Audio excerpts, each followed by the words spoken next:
I was born in East London. It was tough kind of growing up and doing all this stuff. So it was kind of weird for an Indian person to kind of go into the creative business. Most of my cousins and relatives were doctors or lawyers or dentists, so it worked out okay. So if we go to the next slide. ANNA stands for absolutely no nonsense admin. Oh, good. And if you go to the next one. So what are we? We're a finance assistant, so it's an app that you use to manage your business. And the reason why we exist is we know, particularly from the creative industries, people are rubbish at managing their money, invoicing people, getting your expenses right. I was. And it's been a pleasure for me to be kind of part of that. Go back. I'm responsible for the brand, so I look after our marketing and how we get customers. We've got about 100,000 customers in the UK, and the majority of those people come from the creative industry, so we really understand how designers and artists, small businesses operate, the problems that they go through. Most small businesses, in the first year, 40% of them fail. And generally the reason they fail is because they haven't got a grasp of what business is really about, and because they're very passionate about what they're doing. And a lot of that has got to do with being able to manage how you run your business. And that's something I'm really interested in. And when I first was doing it, I was terrible at it. And brands, which is one of the reasons we're here today, are these things which exist all around us and we're all used to them, but they're highly complex machines that get built by lots and lots of people. Very, very complicated if you move on. But it all looks very, very similar out there. You know, we now live in a world where you interact with about 300 brands a day, and most of them you don't even really notice. This is a slide which I call the kind of sans-serification of the way brands have worked. And so you can't really see very well, but you've got BT, Yves Saint Laurent, Balenciaga, so a lot of fashion brands. And you can see on the right what's happened to them. So there's this kind of homogenization of brands which has taken place, and it's primarily because the internet exists. And what's happened is that everything looks very, very similar. So there's extraordinary opportunity if you work at the other side of brands and you want to develop brands and work with brands to look for a point of difference. So you've got brand. And really, what is a brand? Forgive me if you already know this, but a brand is really a conversation between a customer and a company. Brands cannot exist unless they have customers. It's just impossible. And it takes a very long time for a brand to kind of develop itself.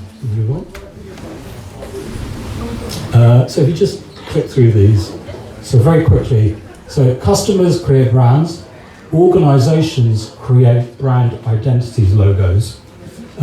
Customers build brands by attributing qualities to them based on their own interpretations. The role of a brand identity is to nourish the growth of a brand. So really, kind of what that's about is that when organizations build brands, they need customers and you need an environment for them to exist in. Without that, nothing happens. Now, if we move on. However, when it comes to personal branding, it's a phrase I really hate, and I'm really sorry, but I think the idea that you've got personal brands kind of sometimes can sound a bit kind of over the top. And actually, it's been really nice listening to the other speakers, because if we move on, sorry, I've got those slides here. Actually, what personal branding I think is about you, and the other people have already said that, it's what makes you unique, something that's always consistent and authentic. You just got to stick to what you think is really good, and that's actually really hard. Being simple and straightforward is something that you learn over time, and don't expect to solve it immediately. It just doesn't work that way. A personal brand is just you. You've got to define it and stick to it. And consistency will drive memorability. You've got to grab hold of what you think is a good thing and then just stick with it. And by the way, big brands, and I've worked with a lot of them over the years, do exactly the same thing. And the ones that don't succeed are the ones that kind of flip from one place to another. And the same applies to you as an individual. You've got to really have down what you're about and communicate it in a simple, straightforward way and just stick to it, and you're confident it's the right thing to do. Can I just, with that, so I've kind of come into this thing over the last 6 months, or maybe a year, where I kind of feel like branding is almost changing. You know, we have AI, we have social media, we have all these different things where you can put yourself out there as you and what you want to put out there for your brand. So you're needing to utilize so many different factors, so many different creative outlets and different things. Do you think that we are though changing into going into a new wave of kind of like brand where everyone is doing everything now and that is the brand? Is it kind of that way, or am I wrong? No. I think, you know, if you think about you as a young creative person, you're just going out and you want to go into business for yourself. You know, you've got so much ample opportunity to sell yourself. You know, social media, when I first started, there was no social media, you know, and now there's everything, and it can be so daunting. So you are almost compelled on a daily basis to want to do something. And actually what it's really about is kind of stopping, really thinking about where your craft is, investing in your craft, looking at who your inspirations are, and really defining what those inspirations are, and then working out why you're doing it. You know, the world is open to you, and you can go and look at stuff constantly and scroll, you know, do a 100-meter scroll every single day. I think it's about finding out, you know, brands that you love historically, contemporary brands, finding out why they are good at what they do, why you like them. You know, brands are mostly not about what you see, it's about what they do and what they represent. And I think really defining what that is for you as an individual and being straightforward about it, and then sticking to it and being authentic and consistent if you can, is really the kind of sensible approach. No, great. No, there's really helped me. Sorry, I've got so this is Anna. So if we move on. So what I thought I would talk about, rather than our product, which does lots of different things, and then I'm going to stop and have some questions because you don't want to just listen to me, is that we have very, very strong kind of design principles about, you know, when we started, which was 6 years ago with hardly anything. If you go on, we thought we need some simple principles, and our principles are quite straightforward. Less is more, simpler is better, wear clean underwear, which is really, and what we mean by that is you know, every day you come to work and we look at what we're doing, we kind of think about, right, you know, you change it, generally people change their underwear every day, you know, you think about what you're doing and is it the right thing. We respond to our customers, you know, based on what they want. We listen to them, which is a difficult thing to do. And most importantly, we're very nice to one another. You know, it's an important thing to be respectful of the people that you work with, and you know, think about the advice that they can offer you. You know, go and get advice. You know, you should spend at least a day of your week looking for advice and guidance, because I think you can learn a lot from it. Yeah, amazing. Let's stop there, because I don't want to kind of keep showing pictures. What I think might be better is that if maybe some questions, if people have. Yeah, let's take it to the floor. Let's take it to the floor. Right, has anyone got any questions at all about the bank itself, about Anna, the new vibes that they're going into, or anything about branding in general? Don't forget you're award winning. You won the Card and Payment Awards last year. No. The reason I got excited because I was working at that event and you guys won, what was it, AI or something like that? Yeah. You're award winning, start with that. Personal brand, tell everyone how amazing you are. Yeah, let's have a bit of that then. Let's see how amazing you are. Come on, let's get it out. I didn't even know about this like AI and like award stuff. So let's look. The reason why I'm not talking about that stuff, because I think, you know, the environment I'm in at the moment and my background, I think it would be, yes. I mean, as a business, I think one of the reasons we've been very successful is that we have a design-first approach. So technology that makes our product really good is that we invest in design. We really think about the user experience, how it works, what it's about. Our brand is all about being quite light-hearted. You know, we live in a world which is, particularly in the banking and finance worlds, where brands are very male. We like to think of ourselves as being, slightly not about being metal and grey. So when we launched our debit card, when you use it, it makes a meow sound. I heard. So it's a cat sound. And the reason we did that was that when you're trying to do something in a very, very crowded world, you've got to think about something quite straightforward.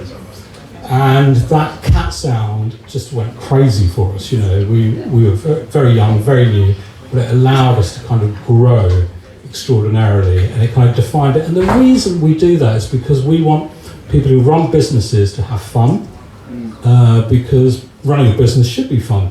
You should enjoy what you're doing and necessarily not be too concerned about sending invoices, doing your expenses, making sure that people are paying you on time. So the product does all that for you.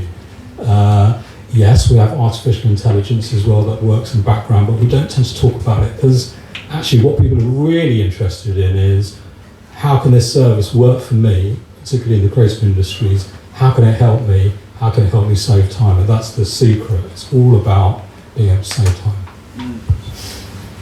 Yeah, and we've actually just joined Anna ourselves, Kind of Creative, and we've been going through it, and it is so useful for creatives. It's just all there.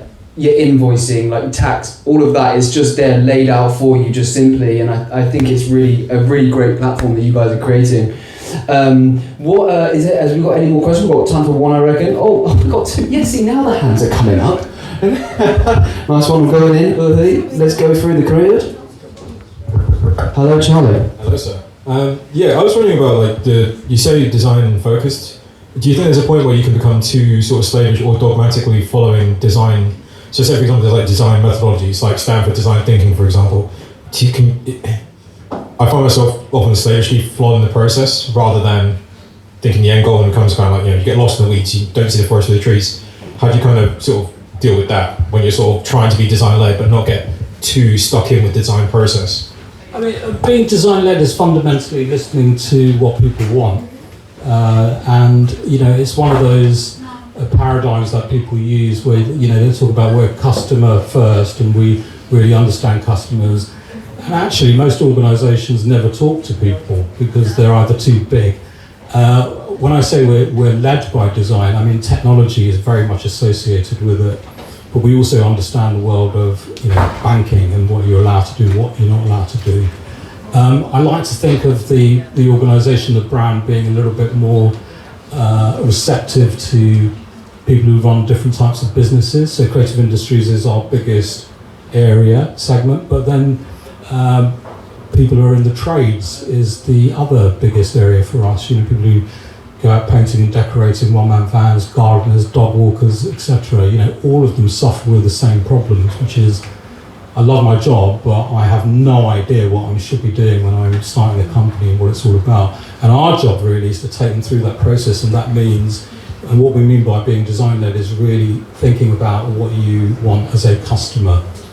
But it's not one size fits all. People all they have different ways of working and thinking about what they've got to do. So for us, it's about getting inside their minds, getting their feedback, and then responding to the way that they function and how we can make them successful. Amazing. One more? Do you want to go for one more?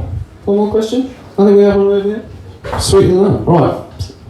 Hello. Hi, thank you. This has been really interesting. My name's Rachel and I'm a singer and event organiser. I actually have an Anna business account because I needed to create a business account. I liked the quick process, it was very easy. But I feel like you may have already answered this, but what do you think really sets you apart from banks like Starling? Because that was the other one I was looking at, and just looking at more the rates and kind of like the best deal. What's your insight on that? I wasn't expecting questions like that. Oh yeah. They're much bigger than us, and they, to get really technical, they're officially a bank, and we're not officially a bank. We're a technology business, and we have a banking partner. What sets us apart? I think our product just works better, really. I think it's less complicated, and we respond a lot quicker to what our customers actually want.